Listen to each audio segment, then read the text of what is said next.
En la clase de hoy estudiaremos cuál es la función del ego, qué es la tentación, qué es el libre albedrío, el concepto de pecado y qué significa espiritualmente estar dormido. Vamos a ver primero la función del ego.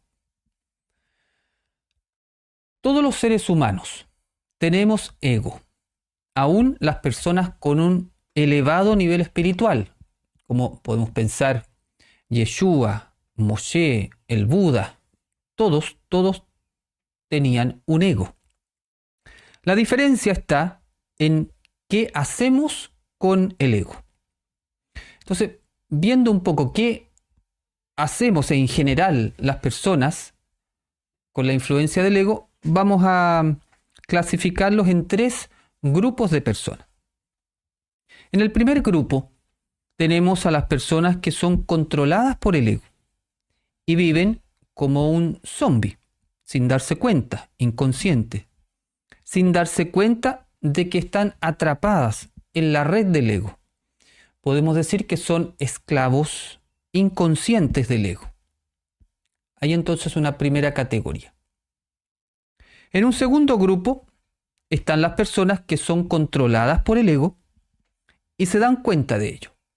Hay entonces una conciencia. Y se dan cuenta de ello y además se dan cuenta de su vida sufriente y limitada. Pero no tienen la fuerza espiritual para vencerlo porque no alimentan su alma, no cultivan su vida espiritual, no fortalecen su conexión con Elohim. Es decir, y aquí la persona sí se da cuenta que es arrastrado por su ego, que no puede vencer su ego y que muchas veces cuando responde de esa manera se atrae a sí mismo situaciones difíciles. Esto es lo que llamamos los esclavos conscientes. Un tercer grupo de personas se dan cuenta de la influencia del ego en su vida, pero tienen la fuerza espiritual para dominarlo y usan la acción del ego a su favor. Estas son las personas que han hecho una opción de vida por cultivar su vida espiritual y hacer su tikkun, la reparación de su alma mediante la alquimia interior. Entonces, teniendo como base esta simple clasificación, uno puede ponerse en alguno de estos grupos. El ser humano puede evolucionar por 2 caminos: la conciencia despierta o el sufrimiento. En el camino de la conciencia despierta, la persona escucha la voz de Elohim en su interior y sigue su guía. Este es un camino de evolución dulce, favorable y ordenado. En el camino del sufrimiento, la persona escucha la voz del ego en su mente y sigue su guía. Este es un camino de evolución amargo, adverso y caótico. En este contexto, el ego es necesario para nuestra evolución. Su función es servir de despertador de la conciencia para salir del camino del sufrimiento. Aquí hay un punto bien importante de la clase. Entender el ego como un despertador de la conciencia y necesario para la evolución. El ego no es exactamente lo mismo que el Satán, porque el Satán es un ser creado por el Creador, un ángel creado, que tiene una misión, pero el ego podemos decir que es el representante del Satán en nuestra mente. El ego y el Satán forman una unidad funcional. Si no existiera este ego adversario, la mente tendería a la apatía y a la mediocridad. El problema es que cuando la persona no tiene fuerza espiritual, el ego pasa de ser un despertador a ser un controlador. Aquí también hay un punto importante. Entonces, en el plan divino tiene una función de despertador, pero si la persona no utiliza esa función y disminuye su fuerza espiritual, finalmente entonces se transforma en un controlador y no se ocupa esta fuerza adversa para lo que fue puesta en este juego de la vida. Así, la persona cae en una apatía en que no le interesa nada el desarrollo espiritual, se interesa solo en las cosas del ego, el mundo, lo exterior, lo material, lo superficial y vano, etc. La esencia del ser humano es buscar la felicidad. Pero al buscarla, siguiendo el ego, la persona en algún momento encuentra sufrimiento. Porque este siempre es el pago del ego. Y por eso es tan importante comprender eso. Uno, si quiere, claro, puede seguir la voz del ego, pero tiene que saber que el destino de ese camino siempre es el sufrimiento. Y este sufrimiento cosechado, cuando está todo ordenado en el plan divino, este sufrimiento cosechado al seguir el ego, le ayuda a la persona a despertar y a tomar conciencia del camino equivocado que está siguiendo. En ese sentido, el ego es el sparring de la mente que la prepara para la iluminación. Ocupo esta palabra sparring, ¿cierto? Que es un término que se ocupa en el boxeo. Entonces, buscando algunas ideas con respecto a esto del sparring en el boxeo, hay cosas bien interesantes. Por ejemplo, en boxeo, el sparring sirve para simular diferentes situaciones de combate, así como realizar una adaptación espacial al ring, o sea, que el boxeador sepa bien cómo moverse en el ring frente a una pelea lo más parecido a lo real. Si lo aplicamos al camino espiritual, el ego sirve para desarrollar el poder interior, para enfrentar pruebas de la vida, que al vencerlas nos permiten avanzar en el camino hacia el despertar del Mashiach. Entonces, uno en la vida tiene pruebas, que no son las pruebas de la ley de causa y efecto, así como adversas, sino pruebas, situaciones, exámenes podemos llamarlo también, en las cuales la vida nos pone a prueba para que nosotros podamos expresar, manifestar, demostrarnos a nosotros mismos el potencial espiritual que tenemos, y cuando podemos pasar una prueba, saltamos en un nivel de conciencia. Por ejemplo, ocurre, no sé, el fallecimiento de alguien, que es algo natural de la vida. Fallece alguien, y alguien muy cercano, muy querido, y uno, bueno, tiene pena, tristeza, pero esa podemos hacer prueba de la vida porque es algo doloroso. La persona, como tiene poder interior, fuerza espiritual, lo vive de una manera virtuosa, es decir, siente pena, siente tristeza, pero no cae en la angustia, en la desesperación, y pasa eso. Entonces ahí demuestra su poder espiritual. Las tentaciones del ego nos van permitiendo desarrollar ese poder personal, ese poder interno. Entonces, cuando viene una prueba de la vida, uno tiene esa fuerza. En ese sentido es el sparring que nos va preparando para un combate. Este combate vendría a ser también estas pruebas de la vida. Entonces, cada vez que vamos venciendo al ego con sus tentaciones, vamos fortaleciendo nuestro poder interno. Al ser una faceta clave en la preparación de todo boxeador, la elección del compañero de sparring es crucial. Por norma general, siempre será otro boxeador. O en lo mejor de los casos, ¿cierto?, un boxeador experimentado.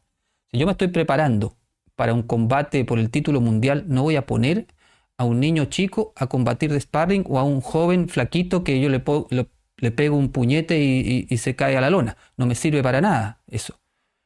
Necesito colocar un boxeador bueno delante.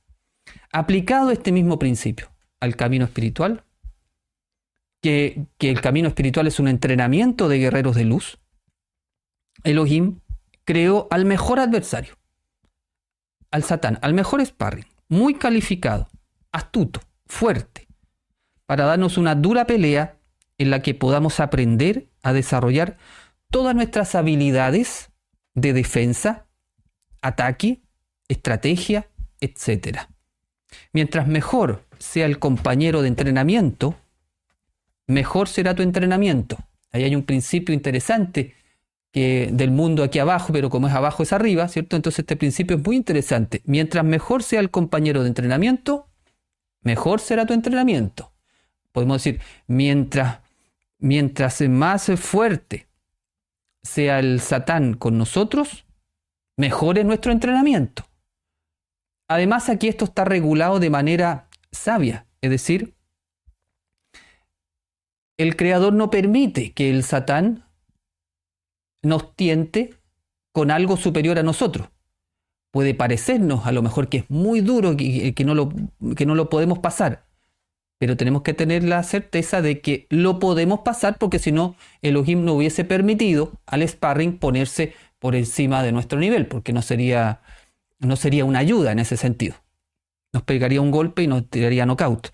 Bueno, nos pega un golpe y nos deja knockout cuando uno no tiene fuerza espiritual.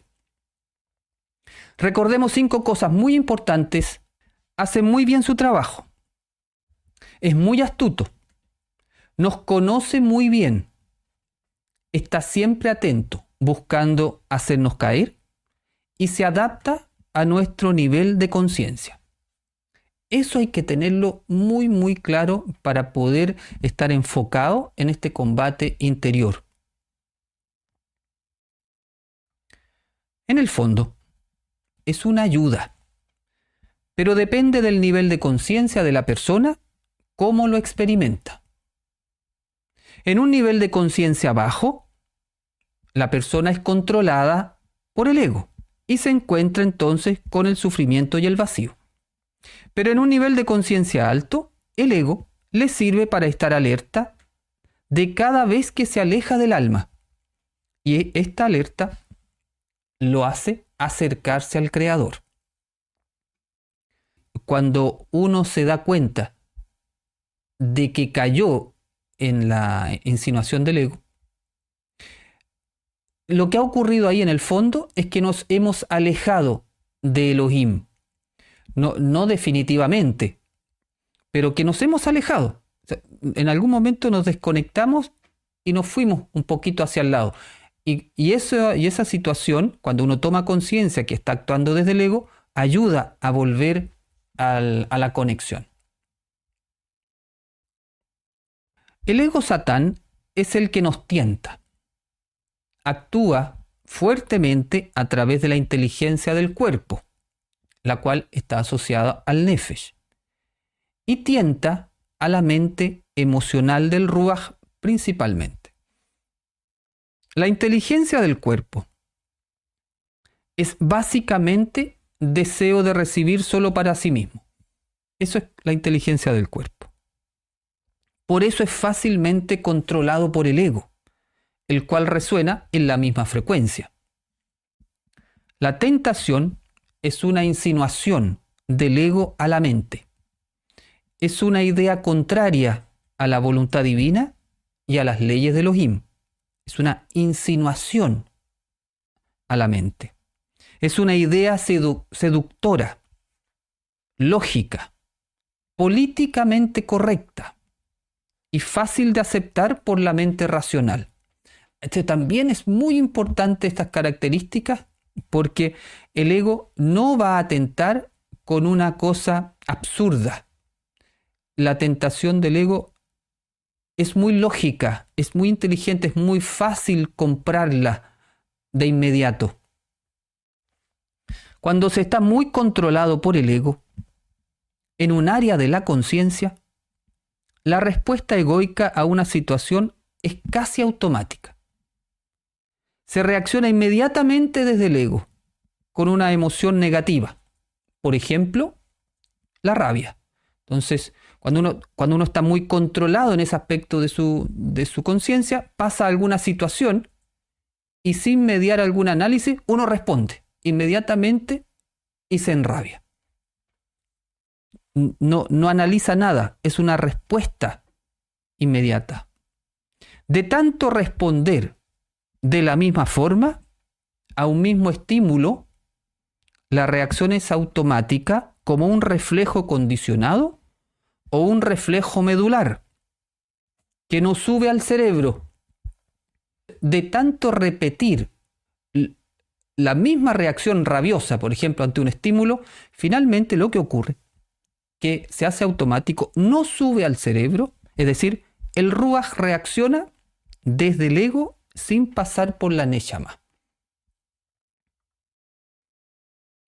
Y así entonces se sigue perpetuando la misma respuesta, la misma reacción desde el ego ante el mismo estímulo. Y eso va generando una energía y esa energía se va depositando alrededor de nuestra luz, de nuestra alma, y también va como aumentando un caudal de energía hacia el ego y cada vez se hace más difícil controlarlo y vencerlo.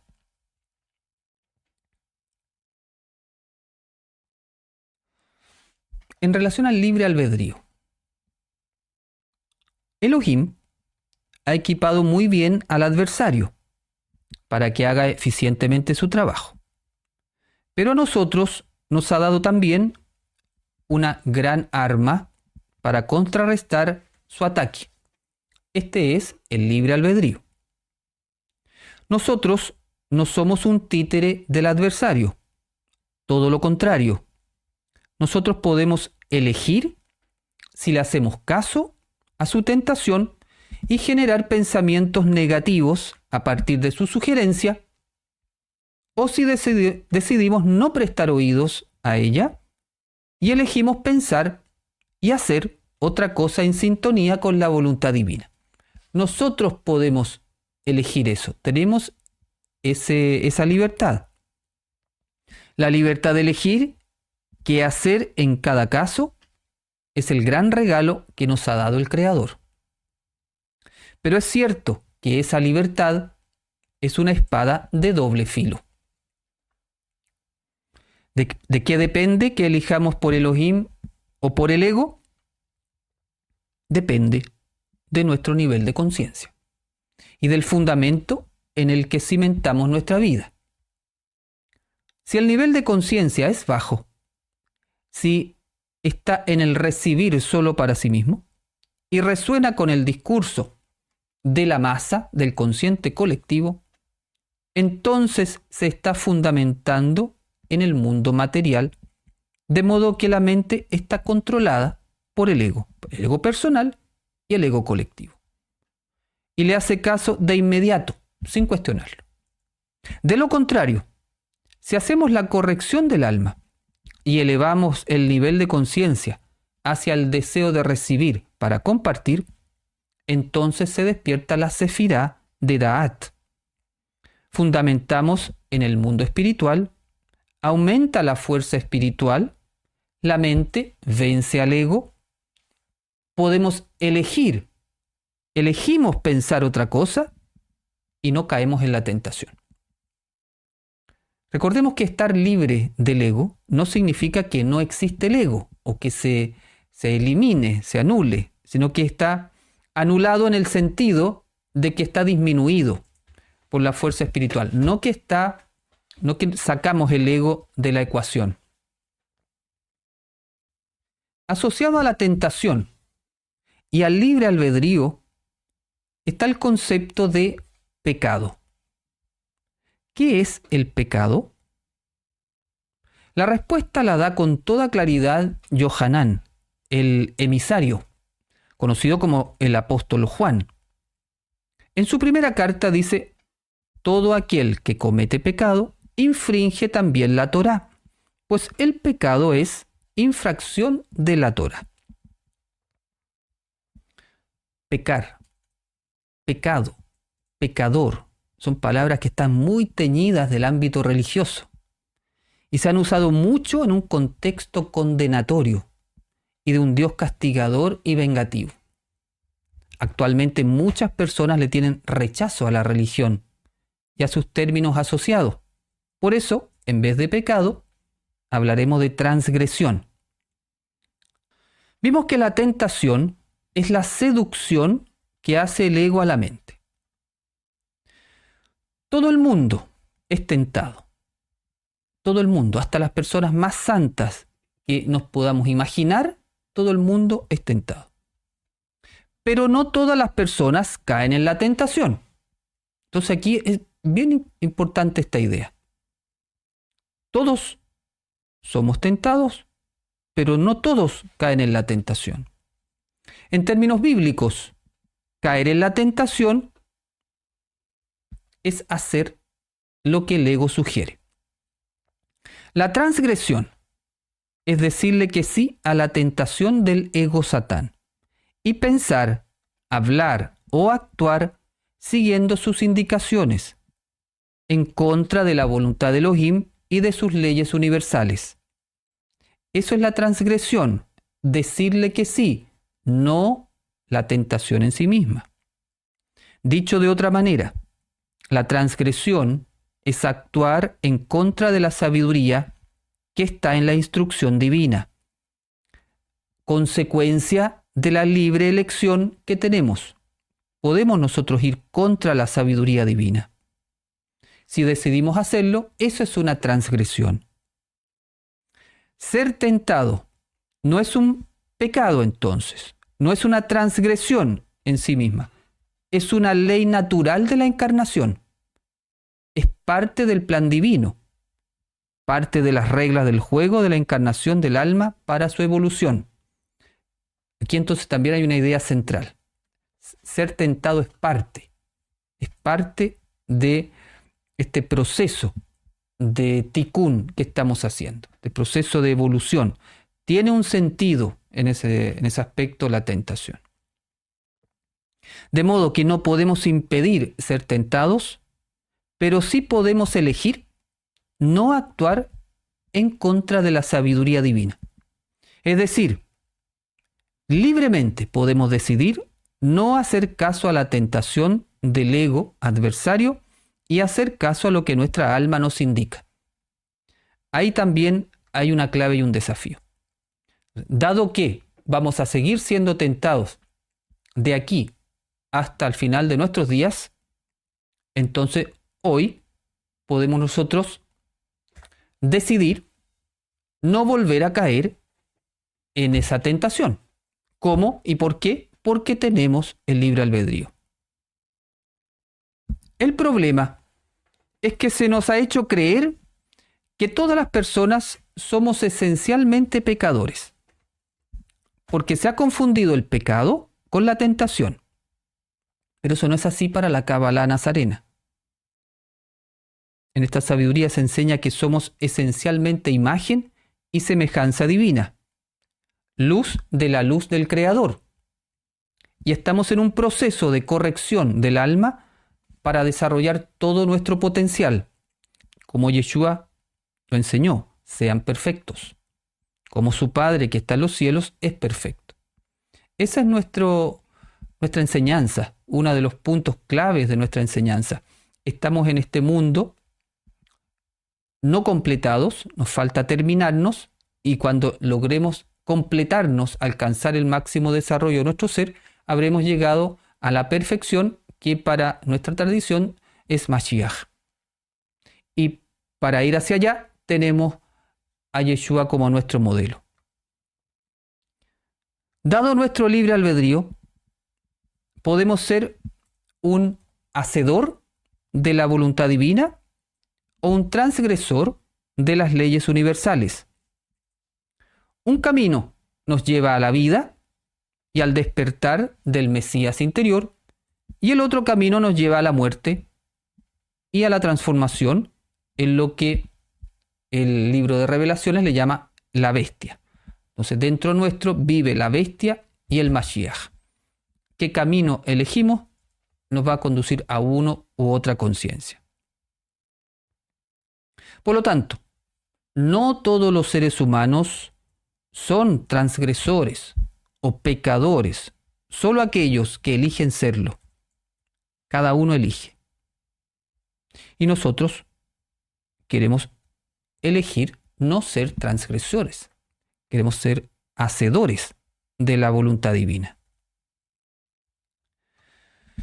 Mientras sigamos creyendo que somos pecadores por esencia, transgresores por esencia, seguiremos transgrediendo y adecuándonos a esa realidad concebida en nuestra mente. Por eso es tan grave que uno esté programado en su mente como que es esencialmente un transgresor de la instrucción. O como se decía antes, que uno esencialmente entonces es un pecador. Eso es muy grave si uno lo tiene programado, porque como la mente crea la realidad, si yo estoy convencido de que soy una persona indigna, pecadora y llena de culpa, entonces si estoy pensando eso en mi mente y sintiendo eso de mí, lo que estoy haciendo es atraer circunstancias que validen finalmente esa creencia que yo tengo. No se trata de negar los errores que uno comete, sino de reconocer cuál es la verdad. Y la verdad esencial es que somos entonces luz de la luz del Creador.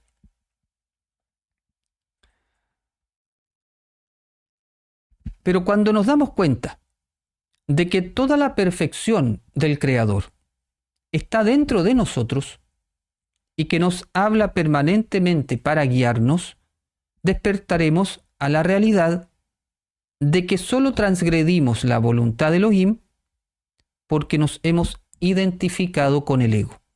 Es decir, permanecemos esclavos y controlados por él. Estamos en un tiempo muy trascendente, un tiempo de despertar y de liberación, un tiempo de vuelta a Elohim y a su sabiduría, un tiempo de dejar de transgredir su voluntad, la cual habla permanentemente en nuestra alma, en nuestra Neshama. Un tiempo de hacer nuestro tikkun como algo fundamental de nuestra vida y alcanzar nuestro máximo potencial que es Mashiach. Estamos todos en esta comunidad, en este objetivo común de dar a luz al Mesías y con eso atraer esta era mesiánica. Esto que para el ego es imposible, la emuná en Yeshua lo hace posible. Así lo enseñó Yohanan, el emisario de Yeshua, en su buena nueva, que dice: a todos los que le recibieron, a Yeshua, a los que tienen emuná en su nombre, les dio potestad, poder de ser hechos hijos de Elohim. No transgredir la sabiduría y ser fiel a Elohim no es ser un santurrón, mojigato, es todo lo contrario, es ser un discípulo de la luz, que elige vivir guiado por su alma en sus pensamientos, palabras y acciones. En conclusión, podemos decir que todos tenemos un ego. La diferencia está en qué hacemos con él. ¿Somos controlados? ¿No nos damos cuenta? ¿Somos controlados y nos damos cuenta, pero no corregimos? ¿O lo dominamos y lo usamos a nuestro favor? Dependiendo de cómo reaccionemos a la tentación del ego, evolucionamos por la conciencia despierta o por el sufrimiento. Tenemos la libertad de elegir qué hacer ante su influencia. Dicha elección dependerá de nuestro nivel de conciencia y fundamento. No podemos eliminar al adversario, pero fundamentados en Elohim y en la enseñanza de Yeshua, sí podemos vencerlo y mantenernos firmes haciendo la voluntad del Creador. Que así sea. Amén.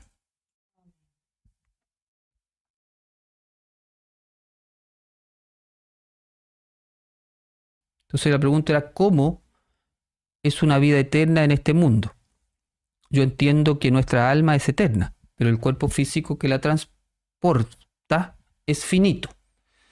Claro, ¿qué significa vida eterna en la Kabbalah y también en la enseñanza de Yeshua? En la Kabbalah en general, pero también en la enseñanza de Yeshua. Cuando se habla de tener vida eterna en este mundo, significa vivir conectado permanentemente en un nivel de conciencia muy elevado que tiene que ver con la Neshama. Es decir, es estar permanentemente conectado con la vida divina en un nivel del alma. Entonces, cuando uno vive en ese estado de conciencia, de conexión con la Neshama, ¿se acuerdan que la vida eterna tiene que ver con las 10 palabras o 10 mandamientos? Maestro, ¿cómo puedo entrar a la vida eterna? Bueno, ahí tienen los mandamientos, dice Yeshua. Es decir, cuando uno vive su vida de acuerdo a la enseñanza divina, conectado con su Neshama, eso es lo que se llama la vida eterna. Entonces, por eso dice que uno puede empezar a gustar la vida eterna, vivir la vida eterna, ya estando encarnado. Y cuando también uno vive de esa forma, su alma está conectada de esa forma, también eso se traspasa al cuerpo en sentido de salud y en un buen funcionamiento del cuerpo. Eso entonces sería la vida eterna en ese sentido. Es una conexión permanente con el Creador. Tiene que ver con la eternidad, es la victoria permanente sobre el ego. Mi pregunta es que pueden haber más y diferentes formas de ego. Dentro de uno pueden haber varias manifestaciones del ego. Uno puede tener un ego rabia, o sea, uno tener una personalidad muy rabiosa. Puede tener un ego de inseguridad, ser una personalidad muy insegura. Entonces sí, el ego puede tomar distintos rostros dentro de uno y son los defectos de nuestra personalidad, nuestros defectos de carácter, y también por donde uno se desconecta más fácilmente, por donde pierde la paz más fácilmente. Entonces sí, puede tener distintas manifestaciones. ¿Se podría decir que el ego está más asociado al cuerpo físico y que cuando no tenemos poder sobre el ego somos dominados por las fuerzas físicas en lugar de tener control sobre ellas? Sí, está correcto eso. Dado que el cuerpo físico sí tiene una inteligencia, y esta inteligencia del cuerpo tiende totalmente hacia la materia, y es una inteligencia que solamente busca satisfacer sus propias necesidades para sí mismo, esa es la inteligencia del cuerpo. Entonces, por eso mismo, está muy relacionado con el ego. Entonces, la primera puerta de entrada es por ahí, y desde ahí va a buscar controlar al ruaj, a la mente. Entonces, sí, es correcto. Maestro, ¿las manifestaciones del ego también se relacionan con las múltiples personalidades o ruidos interiores? Sí, están relacionados también. Bueno, uno tiene una personalidad, y esa personalidad puede tener varios defectos de carácter. Entonces, sí puede tener lo que llama distintas personalidades. Yo lo llamaría más bien defectos de carácter, defectos de personalidad. Entonces, pueden haber varios defectos de personalidad. Cada uno de ellos es un aspecto del ego. Hay que tratar de encontrar cuáles son los defectos de carácter más fuertes que uno tiene. No siempre uno empieza por el más fuerte, pero registrarlo, ser consciente. No siempre empieza por el más fuerte, porque si uno empieza por el más fuerte y tiene poca fuerza espiritual es muy probable que sea vencido y uno se desmotive. Pero uno puede ir encontrando distintos defectos de su carácter. Por ejemplo, no sé, que le cueste mucho concretar cosas o que pierda mucho el tiempo. Entonces uno va registrando y va trabajando sobre eso, va tomando un aspecto lo empieza a trabajar con su meditación, enfoca la energía, entonces va pasando ese defecto a una virtud y eso va debilitando ese aspecto del ego. Entonces eso significa que ahora tú controlas esa parte de tu personalidad, ya no está controlada por el ego. Entonces cuando el ego antes te decía, no, pero quédate en la cama, ¿para qué te le vas a levantar si hace mucho frío? Ya. Entonces, no, me voy a levantar y voy a meditar o voy a hacer esto que me hace bien y tienes la fuerza para salir. Entonces, cuando ya tú logras eso, has hecho una alquimia, una transformación y has debilitado ese ego, porque el hecho de vencerlo lo va debilitando.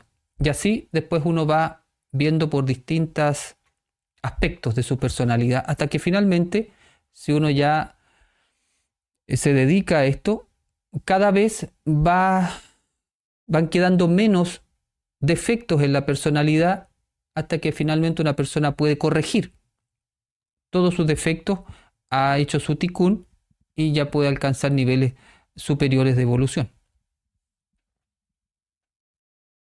Maestro, me está pasando que he decidido dedicarme a la construcción del propósito de mi vida, dedicar tiempo a mis estudios y trabajar en eso, pero está afectando mi situación económica, pues estoy rechazando trabajos que no son para mí por mantenerme alineada con mi deseo. ¿Es eso ego? ¿Es mi ego el que me da la fuerza de mantenerme firme en mi decisión, sin tibiezas ni dudas? Sí, el ego es muy astuto. Hay que analizar bien esta pregunta, ¿ya? Cuando uno sigue el propósito de su vida, que entre paréntesis, sin propósito no hay nada. Si tú no tienes un propósito, al poco andar ya abandona. Pero si sigues tu propósito, si está guiado por el alma y es en el momento correcto, anota eso, en el momento correcto, porque el propósito puede ser el correcto. Pero también hay un tiempo correcto y una transición correcta. Tú encuentras tu propósito y dedicas toda tu energía a eso. Pero si tú estás aquí y vas para allá, hay una transición. No es salir inmediatamente de aquí y seguir el propósito sin tener un piso, algo que te dé también una tranquilidad, una estabilidad. A veces puede ser, sí puede ser, como ya deja tu tierra y ándate para allá y listo. Puede ser, pero otras veces no. Puede que tú digas, sí, este es mi propósito y no tengas necesariamente que rechazar todos los trabajos de inmediato, sino empezar a hacer una transición. Tú sabes que vas para allá y empiezas a hacer una transición hasta que de manera armónica se va dando que tú ya definitivamente estás en la otra orilla. Entonces pueden ser las dos situaciones. Puede ser entonces que se renuncie de una a todo y se siga el propósito, o se haga a través de una transición. Te lo va a ir mostrando las circunstancias que van apareciendo. Si tú ves que esa transición está siendo demasiado caótica, que no tienes lo básico para poder hacer en paz la transición o el cambio, vas a tener que hacer una transición ordenada hasta que llegues a la otra orilla. Ve las dos opciones. Mira, el propósito de la vida es como tu alma gemela. Es decir, es compatible en lo material, en lo emocional, en lo mental y en lo espiritual. Si tu propósito de la vida, sigues tu propósito en este momento y no tienes el dinero para subsistir, es que no es el momento aún. No es el momento de hacer el cambio completo. El propósito debe ser como un anillo al dedo en ese sentido.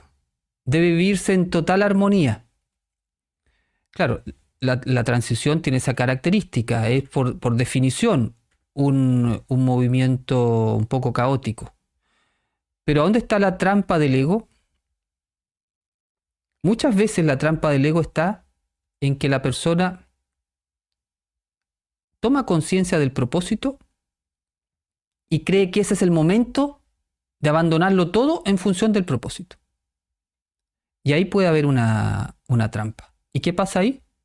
Que la persona podía, por ejemplo, tener un buen pasar, un buen negocio, una buena empresa, un buen trabajo, cambia el propósito, pierde el trabajo, pierde los clientes, pierde lo que tenía, empieza a estar sin su dinero, no puede mantenerse. Y ahí lo que ocurrió fue que el Satán puede haber nublado tu mente y te puede haber engañado pensando que tengas que hacer una transición inmediato a eso. Y las circunstancias te muestran que no.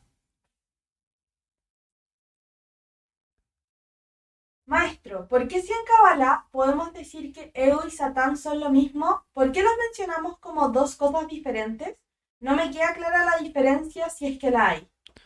Sí, hay una diferencia. Se nombra diferente más bien porque el Satán tiene una connotación a veces como un poco de caricatura del diablo, con los cachos, la cola, el tridente y como una cosa muy, muy infantil. Entonces, por eso no hablamos ni de demonio, ni de Satanás, sino porque el ego, en el fondo, como explicaba, el Satán es lo que existe como creación. El creador crea al Satán, un ángel que tiene una misión específica, que es ser adversario del ser humano para que desarrolle su luz. Eso es una misión. Pero cuando uno entonces va cediendo a la influencia del Satán, se genera esta energía de este ego orientado hacia la materia, más que se genere esa energía, es algo que está en nuestra conciencia, pero que se le da mucha fuerza. Es como si un aspecto de nuestra conciencia se le da mucha fuerza cuando uno es vencido por el Satán y se genera una clipá, una energía densa dentro de uno que tiende solamente hacia la materia y al egoísmo, y eso es lo que uno le llama el ego. Entonces, como está tan relacionado con el Satán, porque en el fondo se genera esta energía negativa a partir de su influencia, y esa influencia ya cuando está instalada con esa energía densa dentro de uno, orientado solamente hacia la materia y hacia el egoísmo, empieza a funcionar un poco como porque es un aspecto de la conciencia, pero empieza a funcionar con mucha fuerza, y por eso decía que es como un representante dentro nuestro del Satán. Entonces, a eso me refería que es una unidad funcional, pero lo que existe como creación de Elohim en su plan para ayudarnos al crecimiento es el Satán, el adversario.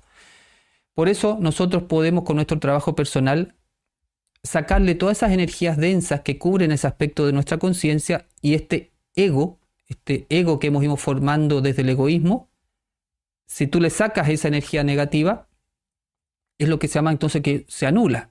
Tú lo puedes controlar, pero no puedes anular al Satán. El Satán siempre está en ese sentido. No son lo mismo, pero trabajan juntos. También existe el ego espiritual, que en ocasiones es difícil de erradicar de nosotros, ya que nos engaña por creernos superiores a los que no tienen algún conocimiento de estas enseñanzas. Claro, el ego tiene muchas caras. Una de ellas es el ego espiritual, exactamente. Entonces tú puedes tener ego miedo, ego rabia, ego espiritual, ego orgullo, etc. El ego entonces tiene distintas caras dependiendo de nuestra personalidad y de nuestro tikkun. El tikkun es la reparación del alma. Entonces, dependiendo de lo que yo tenga que reparar en esta vida, o sea, si yo tengo que reparar un rasgo de personalidad X, denso, defecto, mi ego, el que voy a construir, porque como voy a caer bastante por ese lado, voy a construir un ego, por ejemplo, un ego inseguridad. Entonces yo vengo a esta vida a desarrollar la seguridad y la confianza en mí mismo. Entonces, como tengo que trabajar eso, ese aspecto es débil. Entonces, mientras no trabaje eso y voy siendo vencido por el ego en esa inseguridad, voy generando un ego inseguridad.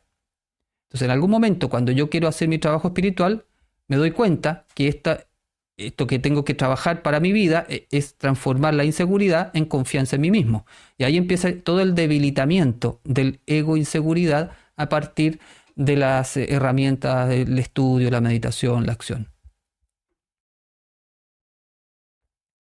A mí me pasó que quise buscar mi propósito y ahí todo el castillo de naipes se derrumbó. Y tuve que cambiar de vida y tuve muchos obstáculos de quedarme sin trabajo y se me cerraron todas las puertas.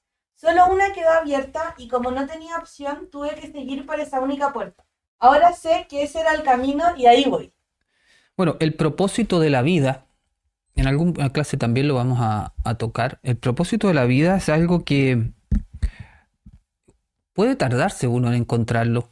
No es algo tampoco tan simple porque ese propósito es una respuesta que viene de nuestra mente superior, de la Neshama. No es una evaluación lógica, racional que uno hace. Es una información que viene del alma. Y el ego también podría engañarnos haciéndonos creer que el propósito de la vida es uno, justamente para alejarnos de nuestro propósito. Entonces, hay que darse un tiempo también para tener la certeza de si ese efectivamente es el propósito de mi vida. Si ese es el propósito de mi vida, eso se va a repetir eternamente en mi existencia hasta que yo lo haga. Si no es el propósito de mi vida, puede estar un tiempito, pero después ya se olvida. Si uno no le hace caso, se va. ¿Alguna palabra en hebreo que me sirva de herramienta en el camino? Yeshua. Tremenda palabra. O Yeshua. Significa salvación. Salvación se refiere justamente a eso. La salvación se refiere a la victoria sobre el ego. A veces uno cree que la salvación es como que va a venir algo, ¿cierto? Y lo va a tomar a uno y se lo va a llevar a otro lado y lo va a salvar como de algo malo. Pero la Yeshua es la fuerza para alcanzar la victoria sobre el ego. Yeshua es victoria, también es salvación. Entonces, la palabra Yeshua contienen en su vibración, en su energía, fuerza o energía para alcanzar la victoria sobre el ego.